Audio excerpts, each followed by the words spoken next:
Hello friends, today we will discuss types of failure in a flexible pavement. What are the causes of these failures and how to repair them?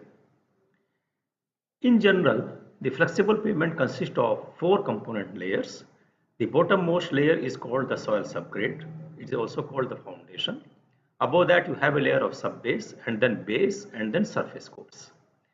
Now, instability in any of the layers will result in complete failure of the pavement system. And when I say the failure of flexible pavement, it means localized depression or settlement in a pavement. And the depressions are followed by heaving in the vicinity that finally leads to the formation of wavy pavement section or cracks in the pavement.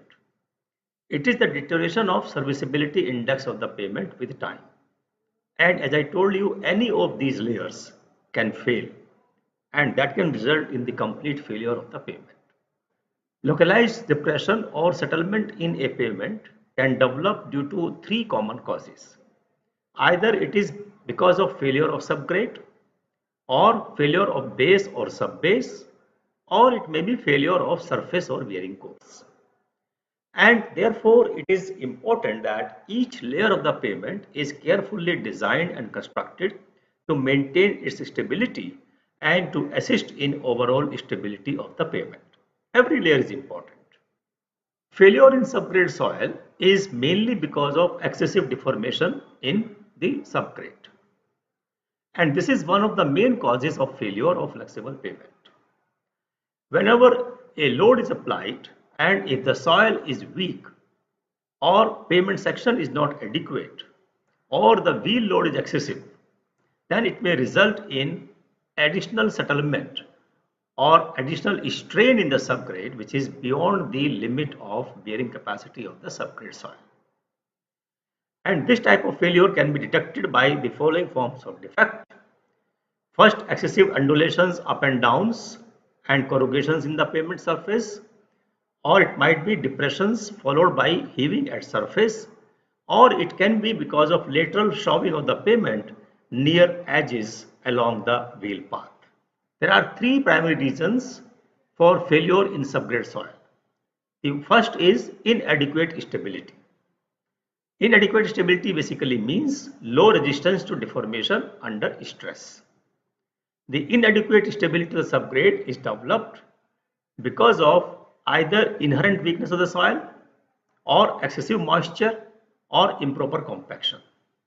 In all the three cases, the soil is weak and it cannot sustain the load of the wheel. Second is excessive stress application. If the pavement thickness is inadequate or loads are excess in the design value, the excessive stress is developed and it harms as the load repetitions are increased. You can see the difference between the pressure distribution in a normal section and in an inadequate section. The pressure distribution increases in subgrade soil and that causes the failure in subgrade. And third could be because of inadequate drainage. When you do not provide proper drainage, water can enter into subgrade soil and it can also weaken the layer. And there can be several reasons of moisture change in subgrade soil. The first one is seepage of water into the subgrade from higher ground adjacent to the road. Seepage flow is common in hilly area where a layer of permeable soil overlies on impermeable stratum.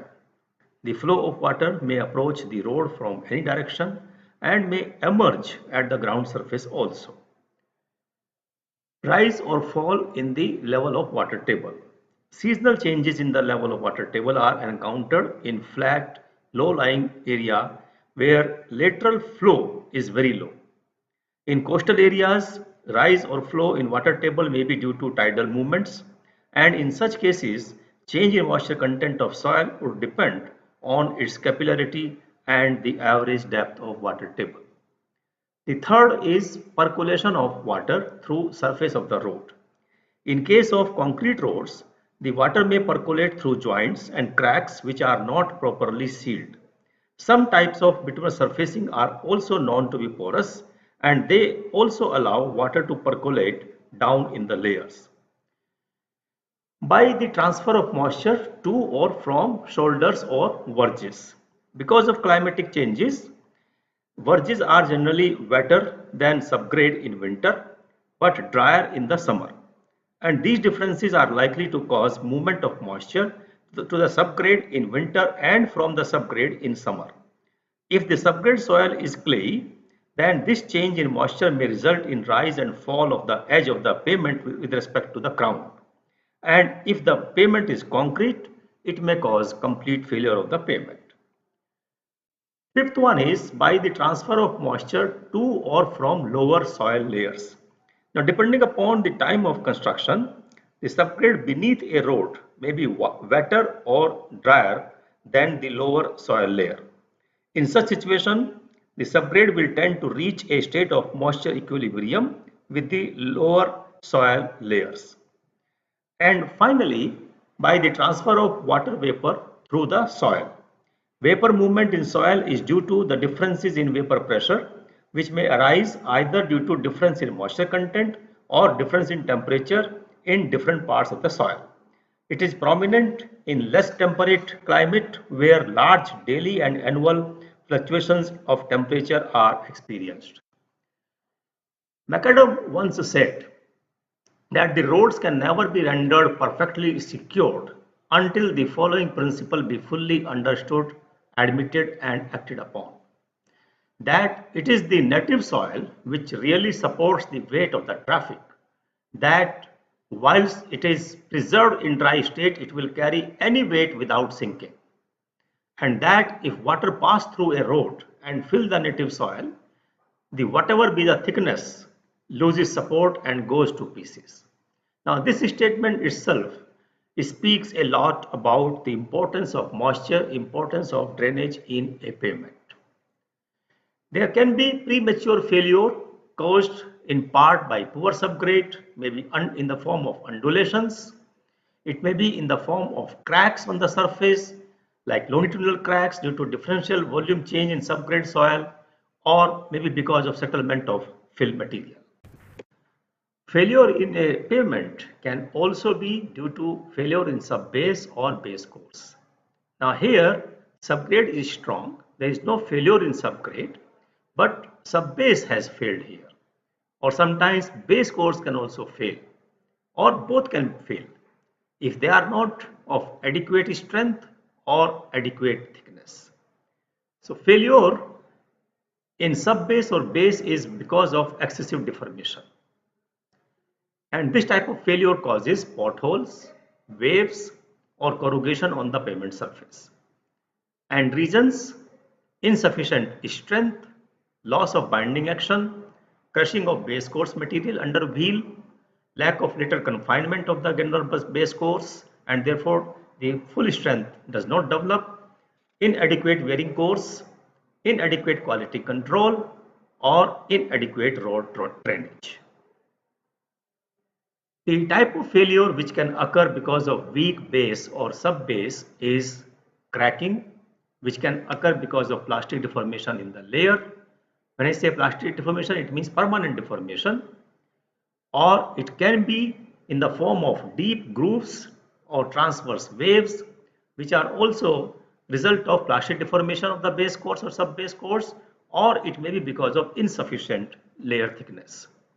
Pumping: when you have poor drainage and there are cracks on the surface of the road, water can enter into the layer, and when the load is applied, then this water comes out in the form of slurry, in the form of water plus soil slurry, and that is called the pumping. Or it can be a complete break of the pavement because of poor foundation, poor base or poor sub-base. And finally, pavement can be of this type, complete failure of the pavement. Failure in bituminous road surface: there are three classes of failures. One is disintegration, that is also called raveling, and it occurs mainly because of lack of asphalt or because of hardening of asphalt or maybe water action. Cracking, again because of lack of asphalt, hardening of asphalt or low temperature. And third is instability or plastic deformation because of excess of asphalt, excess of water, smooth polished aggregate particles. Raveling type of distress occurs by wearing away of the pavement surface caused by disclosing of aggregate particles and loss of asphalt binder. It's a ongoing separation of aggregate particles in a pavement from the surface downward or from the pavement edge inward. Usually the fine aggregates wear first and then leaves little pock marks on the pavement surface. As the erosion continues, larger and larger particles are broken free and the pavement soon has very rough and jagged appearance typical of surface erosion. And there are many reasons why raveling can occur. But one common cause is placing asphalt too late in the season. This is because the mixture usually lacks warm weather traffic, which otherwise will reduce pavement surface void. It will carry the further densification of the layer and kneading of the asphalt mat. Once the raveling has occurred, it can be corrected by applying a thin hot mix overlay. Other solutions could include sand seal, chip seal, slurry seal or microsurfacing. There are 6 types of cracks which can develop in a bituminous pavement: hairline crack, alligator or map cracking, longitudinal cracking, transverse cracking, edge cracking and reflection cracking. Hairline cracks appear as short and very fine cracks at close interval on the surface, and width of these cracks is generally less than 1 millimeter. These cracks occur because of insufficient bitumen content in the mix, or because of excessive filler in the mix, or it may be because of improper compaction, either over compaction or compaction of a very hot mixture. Hairline cracks can also appear because of excessive moisture in granular layers. Now these cracks can be treated by spraying a fog seal or by application of rejuvenating agents or slurry seal or maybe microsurfacing also. The alligator crack or map cracks appear as interconnected cracks forming a series of small blocks which resemble with the skin of an alligator. And causes of these cracks are excessive deflection of the pavement surface, normally at wheel path, or it may be because of inadequate pavement thickness, or because of weak subgrade or weak lower layers of the pavement due to ingress of excessive moisture to pavement and saturation, or it may be because of overloading of heavy commercial vehicles. Now generally the inadequate pavement thickness or overloading of heavy commercial vehicles are the major factor for alligator crack or map cracks. Now bitterness of binder due to aging of the binder and lowering of surface temperature due to weather conditions can also create a condition for alligator cracks. Now these cracks can be of low severity, medium severity or high severity. When the area of the crack is very narrow and it is isolated, the crack may not be interconnected to other areas and not much distortion with almost no additional deterioration of the surface. And in such cases depth of the crack and width of the crack is in the range of 1 to 3 millimeter. In case of medium severity, the cracks are interconnected forming a small area similar to the skin of an alligator like this.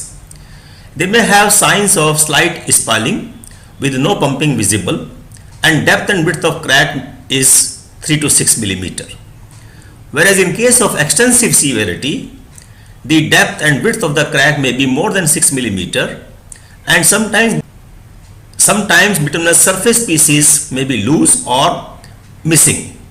Pumping of water and fine material below the pavements may also be seen on the surface.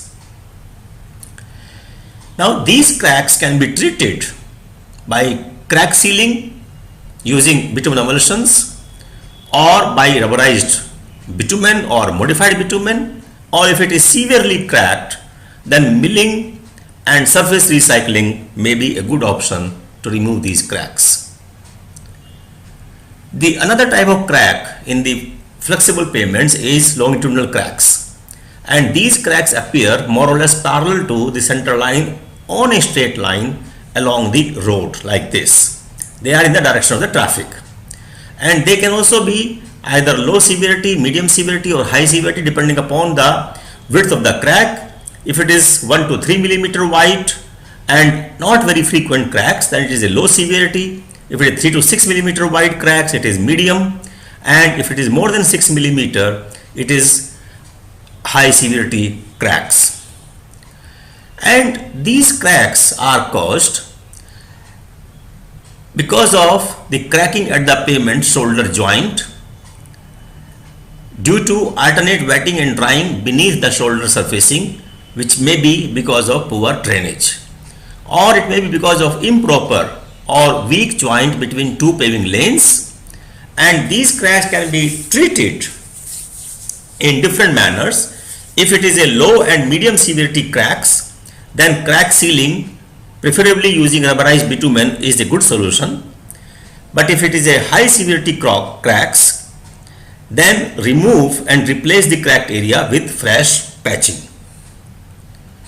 Transverse cracks appear in the transverse direction or as interconnected cracks forming series of large blocks perpendicular to the direction of the road. So these are also again low, medium and high, and the width of the crack is same, 1 to 3 millimeter, 3 to 6 millimeter or greater than 6 millimeter. Now these cracks are caused due to reflection cracks or joints in an underlying pavement layer, or maybe because of low temperature brittleness or oxidation of bitumen, and also structural failure at concrete base course can also create such cracks, or it may be because of shrinkage of bitumen mixes on account of low temperature, and these cracks may be sealed using slurry seal or rubberized bitumen. Edge cracking. Edge cracks are formed parallel to the outer edge of the pavement, usually 0.3 to 0.5 meter inside of the pavement edge, and when there is no breakup or loss of material, they are of low severity. When there is some breakup and loss of material in 10% of affected length, it is of medium severity, and when it is more than in 10% of affected length, it is high severity edge cracking. Now these crackings occur because of lack of lateral support from the shoulder, or maybe because of settlement or yielding of the underlying material, inadequate surface drainage, shrinkage in subgrade soil, or non-provision of extra width of pavement on curve, or it may be because of inferior quality of material in shoulders. Now these cracks can be treated by promoting good drainage along the edge of the road. If you have good drainage, these cracks can completely be avoided, and we should make sure that surface water will run to the nearby drain and it will not pond along the pavement edge. Or it can be treated by removing the dirty, poor drainage shoulder material and by replacing it with a more permeable material. If truck traffic is substantial, then place a considerably thick structural overlay on the road surface of the order of 75 to 100 millimeter of hot mix to provide adequate support for heavier wheel load. Another type of cracking is reflection cracking. Now reflection cracks are the sympathetic cracks, and they appear in bituminous surfacing over joints and underneath the cracked pavement. The pattern may be longitudinal, transverse, diagonal or block. So these cracks can be in any shape depending upon how the lower layer is cracked. The causes: when the cracks in the old pavement have not been properly repaired, then they will reflect on the surface. When the pavement is widened and the entire pavement is surfaced, the location of the crack will then be exactly on the junction between the old pavement and the widened strip, or it may be because of differential movement across the underlying crack or joint. Now these can be treated in different manners. In case the pavement is structurally sound, then the crack should be filled with a bituminous binder having a low viscosity so that it can be poured and worked into the cracks. If the cracks are wide enough, then a slurry seal or sand bituminous premix patching can be used to seal these cracks. If the cracks are fine and extend over large area, a light cutback or an emulsified bitumen, which is also called fog seal, can be broomed into the cracks and lightly sanded to prevent the picking up of the binder by the traffic. Or stress absorbing membrane interlayer may be used to seal reflection cracking and prevention of occurrence of these types of cracks. There are few more distresses which can occur in a bituminous pavement. One is bleeding or discolorization, and it occurs because of excess bituminous binder occurring on the pavement surface, and this is generally found in the wheel path. It can be recognized by surface decolorization relative to the remainder of the pavement, or the surface will lose surface texture because of excess asphalt. The presence of bleeding indicates potential mixture related performance problems. And minor bleeding can often be corrected by applying coarse sand to blot up the excess asphalt binder, but major bleeding can be corrected only by cutting off excess asphalt with a motor grader, and if the resulting surface is excessively rough, then resurfacing may be necessary. Another one is slippage. Slippage cracks are crescent-shaped cracks or tears in a pavement surface where the new material has slipped over the underlying course. And this problem is caused by a lack of bonding between the layers. This is often because a tack coat was not used to develop a bond between the asphalt layers, or because a prime coat was not used to bond the asphalt to the underlying stone base course. It can also be because of thin surface layer, or it can also be because of heavy traffic thrust in a particular direction of movement. All the area exhibiting the stretch marks will need to be removed and will require a partial or full depth patch work. Another distress is pothole, and this distress has bowl-shaped holes of various sizes in the pavement surface.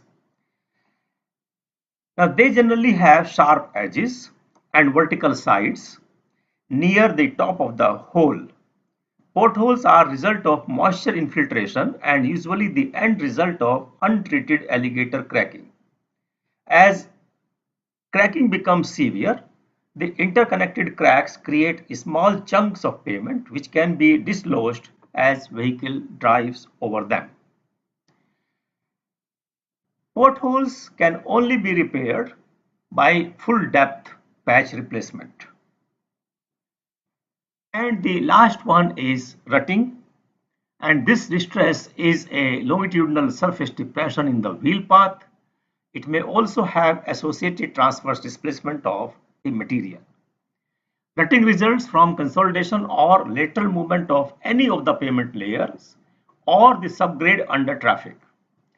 It is caused by insufficient pavement thickness, lack of compaction of asphalt or stone base or soil, or it may also be due to weak asphalt mixture or moisture infiltration. If rutting is minor or it has stabilized, the depression can be filled and overlaid. But if the deformations are severe, the rutted area should be removed and replaced with suitable material. So friends, thank you very much for watching this video. I hope you liked it. Please share with your friends and write your comments in the comment box.